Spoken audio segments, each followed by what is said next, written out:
Indigo का operational संकट जारी। शुक्रवार को 1000 से ज्यादा फ्लाइट्स कैंसिल। देश भर के एयरपोर्ट्स पर हजारों यात्री परेशान। इंडिगो के सीईओ पीटर एल्बर्स ने वीडियो संदेश जारी कर संकट पर खेद जताया। कहा, संचालन में पूरी तरह सामान्य स्थिति 10 से 15 दिसंबर के बीच बहाल होगी। इंडिगो संकट को लेकर केंद्र सरकार ने दिए हाई लेवल जांच के आदेश। 72 घंटों के अंदर सब कुछ ठीक होने की उम्मीद। इंडिगो के खिलाफ सरकार ने बनाई हाई लेवल जांच कमेटी। 15 दिनों के अंदर डीजीसीए को रिपोर्ट सौंपेगी जांच कमेटी। नागरिक उड्डयन मंत्री राममोहन नायडू बोले, जवाबदेही तय की जाएगी। भविष्य में ऐसी दिक्कतों को रोकने के लिए कदम उठाए जाएंगे। यात्रियों की सुरक्षा सबसे बड़ी प्राथमिकता। इंडिगो इस संकट के बीच डीजीसीए का बड़ा एक्शन। वीकली रेस्ट वाला फैसला, तुरंत प्रभाव से वापस। क्रू मेंबर की छुट्टी वाली गाइडलाइंस वापस ली। संकट के चलते इंडिगो को डीजीसीए की वन टाइम छूट 10 फरवरी के बाद फिर से नए नियमों का पालन करना होगा। हर 15 दिन में इंडिगो एयरलाइंस डीजीसीए को रिपोर्ट देगी। इंडिगो संकट के बीच विमान का किराया आसमान पर। दिल्ली से मुंबई और चेन्नई का किराया 80,000 रुपए। दिल्ली से गोवा का टिकट 75,000 के करीब। इंडिगो संकट को देखते हुए भारतीय रेलवे का फैसला, 37 प्रीमियम ट्रेनों में 116 कोच बढ़ाए। 2 दिनों के दौरे के बाद शुक्रवार रात मॉस्को लौटे रूसी राष्ट्रपति पुतिन। एयरपोर्ट में विदेश मंत्री एस जयशंकर ने किया सी ऑफ। राष्ट्रपति भवन में पुतिन के सम्मान में रखा गया डिनर। पीएम मोदी और पुतिन साथ नजर आए। पुतिन के डिनर में नेता प्रतिपक्ष राहुल गांधी और मल्लिकार्जुन खड़गे को नहीं बुलाया गया, लेकिन कांग्रेस सांसद शशि थरूर को बुलाया गया।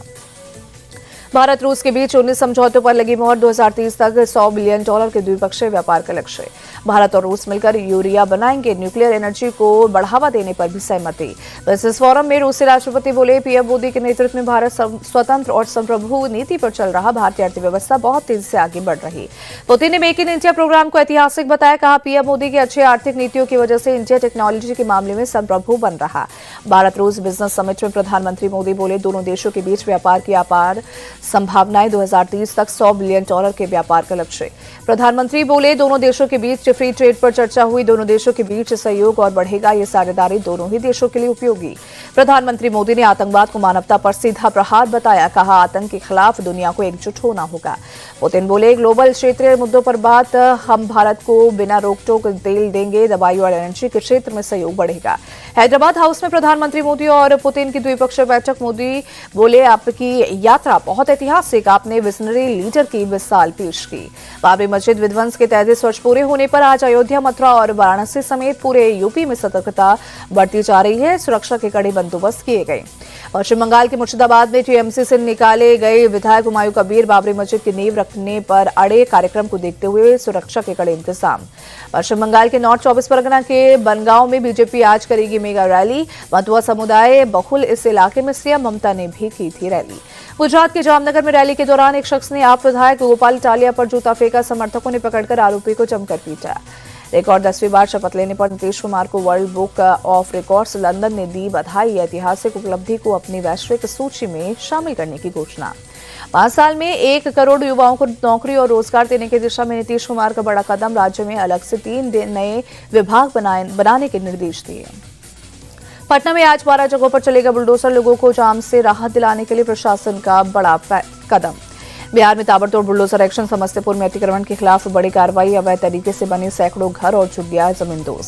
बेगूसराय में पिछले कई दिनों से ध्वस्तीकरण की कार्रवाई जारी। बुलडोजर एक्शन के दौरान अब तक 8,000 लीटर से ज्यादा देसी शराब बरामद। हाजीपुर में अतिक्रमण हटाने का अभियान तेज। ट्रैफिक जाम की समस्या से छुटकारे के लिए बाजार में अवैध कब्जे पर चल रहा है बुलडोजर। अररिया जिले की शिक्षिका शिवानी वर्मा हत्याकांड का बिहार पुलिस ने खुलासा किया। सुपारी किलिंग में गलत पहचान में शिक्षिका की हत्या गई थी।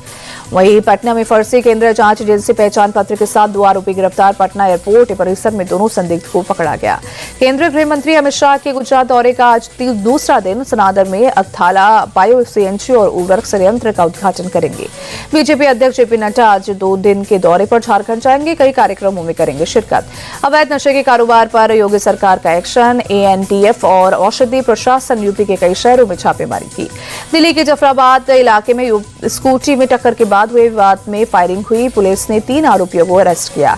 दिल्ली के संगम विहार में लॉ स्टूडेंट की चाकू मारकर हत्या। रिश्तेदारों ने मिलकर युवक पर हमला किया। यूपी के औरैया में पुरानी रंजिश को लेकर कई राउंड फायरिंग। एक व्यक्ति गंभीर रूप से घायल। फरीदकोट के सुखनवाला हत्याकांड का पर्दाफाश। पत्नी के प्रेमी और तीसरे साथी ने मिलकर की थी साजिश। एक आरोपी मुंबई से गिरफ्तार। जयपुर में महिला के जैकेट से गिरे 50,000 रुपए। एक बाइक सवार पैसे लेकर फरार हुआ। बहरोद में पुलिस थाने के सामने नर्सिंग छात्रा की गला रेत कर हत्या, मृतका के पिता ने लगाया अपहरण कर रेप करने का आरोप। मध्य प्रदेश के छतरपुर में एक गाड़ी की ट्रक से टक्कर, दर्दनाक हादसे में 5 लोगों की मौके पर मौत, 2 लोगों को अस्पताल में भर्ती कराया गया। श्रीनगर में डल झील के पास एक बाइक में लगी आग देखते देखते पूरी बाइक लपटों में घिरी। केरल के कोल्लम में बन रहे नेशनल हाईवे की दीवार सर्विस रोड पर गिरी, एक स्कूल बस समेत कई गाड़ियां सड़क पर फंसी। कदमपट्टू कोल्लम के बीच हुआ हादसा, अधिकारियों ने मौके पर पहुंचकर हालात को संभाला। फीफा ने अमेरिकी राष्ट्रपति ट्रंप को दिया शांति पुरस्कार, दुनिया भर में शांति की दिशा में काम करने की उनकी कोशिश की वजह से दिया अवार्ड। भारत और साउथ अफ्रीका के बीच आज करो या मरो का मुकाबला, सीरीज जीतने के लिए मैच जीतने पर होगी दोनों टीमों की नजर। 3 मैचों की सीरीज में दोनों टीमें 1-1 की बराबरी पर विशाखापट्टनम में दोपहर 1:30 बजे से खेला जाएगा मैच। विशाखापट्टनम में भारत का रिकॉर्ड बेहतर, 11 वनडे में 7 मैचों में भारत की जीत, 2 मैचों में हार, 2 मैच रहे वे बेनतीजा। विशाखापट्टनम में दोनों टीमें पहली बार होंगी आमने सामने।